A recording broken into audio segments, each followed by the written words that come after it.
Η Μιλονού.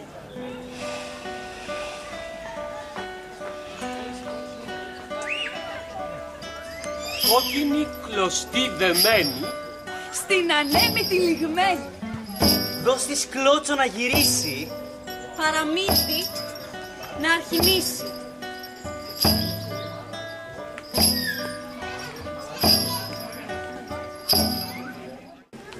βρε, αυτή θα είναι έξυπνη με το παραπάνω. Να της πεις Μιλονά, να έρθει εδώ που την θέλω. Σήμερα! Φεύγει πάλι κλαμμένος ο Μιλονάς. Εφοβούντανε πως θα την εγκόψει ο βασιλέας. Τον έβλεπει πάλι η κόρη του στο Μήλο και του λέει: τι έχεις πάει? Σήμερα πια είναι η στερνή σου. Μίλα γλίγορης, τι τρέχει? Του πήγες το ξυλαράκι? Του το πήγα και μου είπε το δίχως άλλο να πας εκεί. Θα του κακοφάνηκε για το ξυλαράκι που του έστειλες. Αλλά καημένε αφέντη, γι' αυτό φοβάσαι. Γυναίκα θα με πάρει.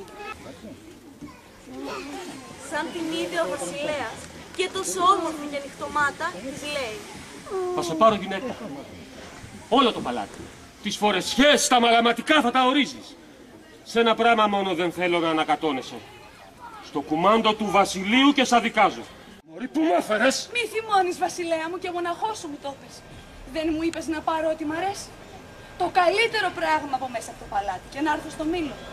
Εγώ ούτε πλούτη ήθελα, ούτε διαμάντια. Καλύτερο πράγμα δεν είχα. Παρά εσένα. Όπου και να πήγαινε ο λαγός μέσα στο δάσος, δεν τρόμαζε. Πάπια! Παγώνει! Σκαντζόχυρο! Μυρμηγκοφάγο!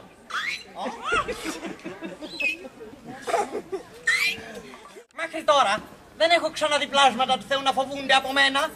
Όλους τους φοβόμουν και κανείς δεν με φοβόταν.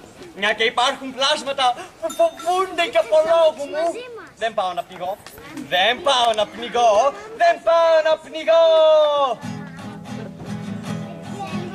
Η ζωή μας που είναι λίγη, μην αφήνεις να σου φύγει. Γλέντα την όσο μπορείς, το τυλάκι κι ό,τι μυρίζεις. Γιατί λένε τα βατράχια στις ακρόλυμια στα βράχια, όποιος κλαίει είναι βλάς.